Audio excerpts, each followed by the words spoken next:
Ok. Regra de 3 simples e composta. Antes de estudar regra de 3 simples e composta, nós vamos ver algo sobre razão e proporção. Não tem como entender bem regra de 3 simples ou composta sem ver razão e proporção. Bom, o que é uma razão? O que antes se conhecia apenas como fração, digamos 2/5, a gente pode ler como uma razão. 2 está para 5. Onde o primeiro elemento, como vocês sabem, é o antecedente, e o segundo elemento é quem? Quem é? Consequente. Muito bem. Vamos usar o trema ainda, que ainda é possível esse ano. Ok. Mas aqui está uma razão. Eu posso dizer, por exemplo, que determinada grandeza está para outra, assim como 2 está para 5. Poderia dizer, por exemplo, que em Minas Gerais há 5 mulheres para cada 2 homens. Então esta é a proporção de mulher para homem. Ok? Muito bem. Mas e uma proporção? O que seria uma proporção?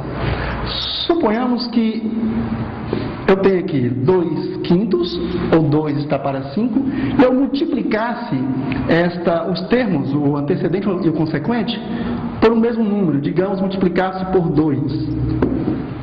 Eu teria agora 2 vezes 2, 4, 5 vezes 2, 10. Agora eu tenho 4 décimos, ou 4 está para 10. Neste caso aqui eu tenho 2 frações equivalentes, ou seja, se eu multiplicar ou dividir numerador e denominador pelo mesmo número, ou neste caso, em se tratando de razão, antecedente e consequente por um mesmo número, eu terei uma fração equivalente, neste caso uma razão equivalente. Posso dizer então que a razão 2 está para 5, ela é equivalente à razão 4 está para 10. E a gente pode confirmar isso aí com a propriedade fundamental da proporção. Para simplificar, eu vou tentar ensinar para vocês regra de 3 simples e composta, utilizando uma única propriedade da proporção. Obviamente existem diversas, não é isso? Ok, como eu posso certificar então de que se trata de uma proporção? A regra fundamental diz: em toda proporção, o produto dos extremos será sempre igual ao produto dos meios. Então, 2 vezes 10, 20. 5 vezes 4, 20. Então, em toda proporção, o produto dos extremos, neste caso o antecedente 2 e o consequente 10, será igual ao produto dos meios, consequente 5 e antecedente 4. Com essa regra fundamental, essa propriedade fundamental das proporções, a gente consegue resolver praticamente todas as regras de 3 simples e compostas. Ok? Então eu posso dizer seguramente que 2 está para 5, assim como 4 está para 10, trata-se de uma proporção. Só que uma proporção, ela não precisa ser composta apenas por 2 razões. Ela pode ser composta por inúmeras razões. Poderia continuar a construir razões e, portanto, ter minha proporção maior. Vamos usar quando isso aí? A gente vai trabalhar com regra de 3 simples, onde vamos traçar um paralelo, vamos comparar 2 grandezas. Nós vamos trabalhar também com regra de 3 composta, onde nós vamos trabalhar com 3, 4 ou mais grandezas. Ok? Muito bem. Qual seria então o processo de solução de uma regra de 3 simples? Bem, eu poderia numa proporção qualquer, digamos A está para B, assim como C está para D, eu poderia não ter um desses elementos, um antecedente ou consequente desse aqui, e buscá-lo. Daí regra de 3. A partir de 3 elementos, você vai descobrir o 4º elemento. Digamos então que em lugar de D, eu tivesse uma incógnita qualquer, vou descobrir X. Eu poderia usar a propriedade das proporções, a fundamental, para poder descobrir o valor de X. Logo, o mais interessante numa regra de 3 é você ter consciência de como montar o problema. É dado o problema para você e você vai montar o problema. Observem, por exemplo, duas grandezas. Digamos que você tenha, vamos à primeira questão aí, um automóvel percorre uma distância de 100 km em 5 horas. Por que eu tenho duas grandezas? Eu tenho a grandeza distância, 100 km, e tenho a grandeza tempo, horas, não é isso? Eu então vou verificar as minhas grandezas. A grandeza distância e a grandeza tempo. Ok, vou relacionar essas duas grandezas. Então o automóvel ele percorre uma distância de 100 km em 5 horas. Determine o tempo que levará para percorrer 60 km. E 60 km, quanto tempo ele vai levar para percorrer? Agora você diz, mas professor, isso é muito simples. Eu poderia simplesmente agora achar o valor da minha incógnita, tendo por base esses 3 valores. Só que antes, e aqui está a maior causa de erros na regra de 3. Falha na interpretação. É preciso que você descubra antes de tudo se tratam de grandezas diretamente proporcionais ou de grandezas inversamente proporcionais. Se tratarem de grandezas diretamente proporcionais, você vai resolver da forma como está aqui. Mas se forem grandezas inversamente proporcionais, após identificar que são inversamente proporcionais, você terá que inverter a posição de antecedente e consequente. Vamos então verificar? Você pode colocar uma setazinha aqui, onde nós temos a incógnita, e fazer a seguinte pergunta. Veja a lógica. Se eu reduzir a distância que vai ser percorrida, aumenta ou reduz o tempo gasto para percorrê-la? Vou fazer a pergunta de novo. Vou fazer o contrário agora. Eu aumento a distância para ser percorrida. Aumenta ou diminui o tempo para chegar lá? Tem certeza? Vamos lá. Nós temos aqui 60 km. Digamos daqui à cidade de Medeiros Neto são 60 km, ok? Ele vai chegar em X tempo. Se eu aumentasse para Itaém, ele chegaria em mais tempo ou menos tempo? Mais tempo. Quem disse o contrário está confundindo com velocidade e tempo. As grandezas velocidade e tempo são realmente inversas. Mas distância e tempo são diretas. Eu coloquei inclusive para provocar essas dúvidas. É assim que a gente aprende. Entenderam? Distância e tempo gasto para percorrê-la são grandezas, sim, diretas. Quanto maior a distância, maior o tempo gasto para percorrer. Obviamente, se estamos trabalhando com duas grandezas, estamos mantendo as demais constantes. Estamos aqui supondo que a velocidade média seja constante, ok? Supondo constante, a velocidade de todas as grandezas. Muito bem. É claro que é uma utopia, a velocidade constante é uma utopia, mas você se aproxima o máximo que pode. Ok, então, se são diretas, aqui está a setinha também para baixo. Agora eu digo, 100 está para 60, assim como 5 está para x. Logo, o que eu vou fazer? 100x, produto dos extremos, 100x é igual a 60 vezes 5. Posso resolver direto. Quanto é 60 vezes 5? 300. Então, x é igual a 300 sobre 100. Corta os 2 zeros. Dá quanto? 3. A resposta é, para percorrer 60 km, este veículo levará 3 horas. Ok? Vamos mostrar um outro exemplo com velocidade. Nem tem aí no nosso texto, a gente vai trabalhar com velocidade para vocês perceberem a diferença agora. Agora vamos trabalhar com duas grandezas, velocidade e tempo. Essas sim, vocês vão perceber que são inversas. Velocidade e tempo. Ok. Digamos que o carro, para percorrer determinada distância, já não digo mais qual é o percurso, qual é o tamanho da distância, ele vá a 80 km por hora. Indo a 80 km por hora, ele vai chegar em 30 minutos. A pergunta é, e se ele fosse a 120 km por hora, em quanto tempo ele chegaria no destino? Vamos verificar se são inversamente ou diretamente proporcionais. Colocamos uma setinha aqui para baixo. Bem, se eu aumentar a velocidade deste automóvel, ele vai chegar em menos tempo ou em mais tempo?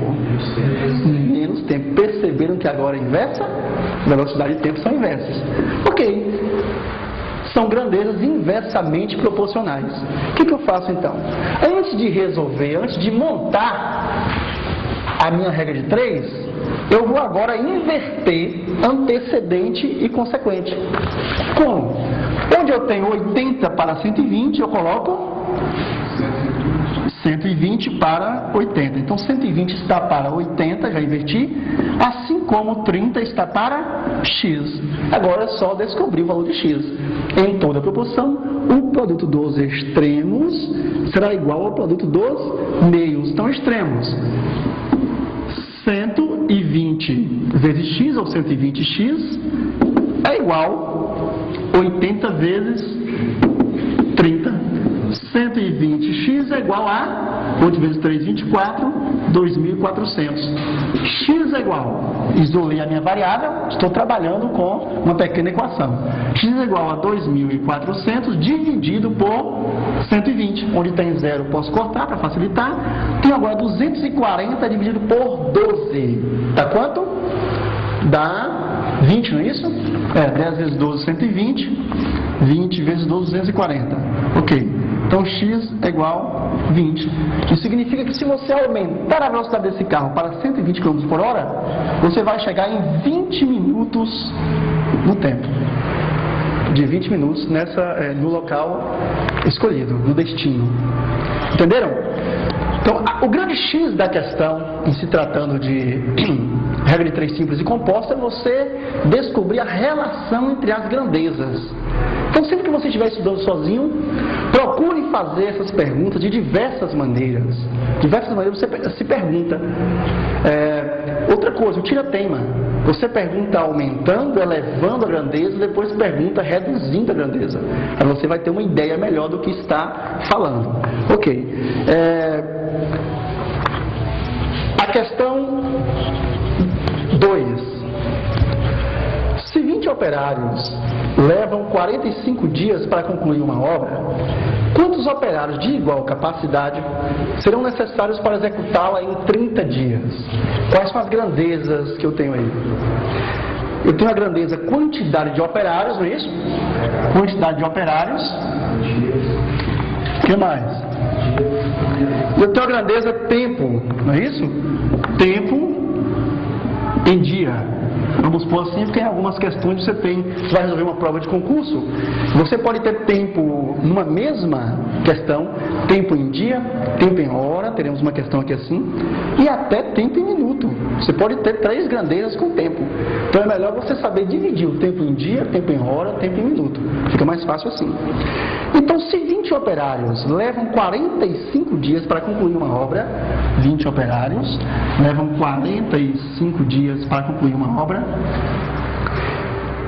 quantos operários de igual capacidade serão necessários para executá-la em 30 dias? Então, quantos operários, é X, de igual capacidade, obviamente, serão necessários para executar essa mesma obra em 30 dias? Observem que em regra de 3 você sempre vai manter outras grandezas constantes. Não que elas não existam, entenderam?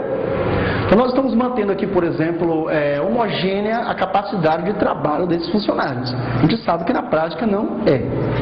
Isso se trabalha com médias. Na prática não é. Ok, o que eu vou fazer então? Eu vou agora relacionar as grandezas. A grandeza tempo e a grandeza quantidade de operários. Olha que interessante.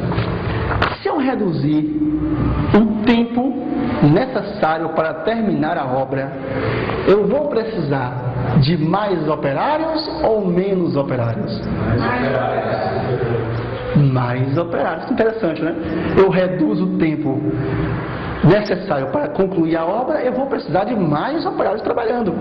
Vamos perguntar da outra forma o tira-tema. Bem, se eu aumentasse a quantidade de operários, aumentaria ou reduziria o tempo gasto para concluir a obra?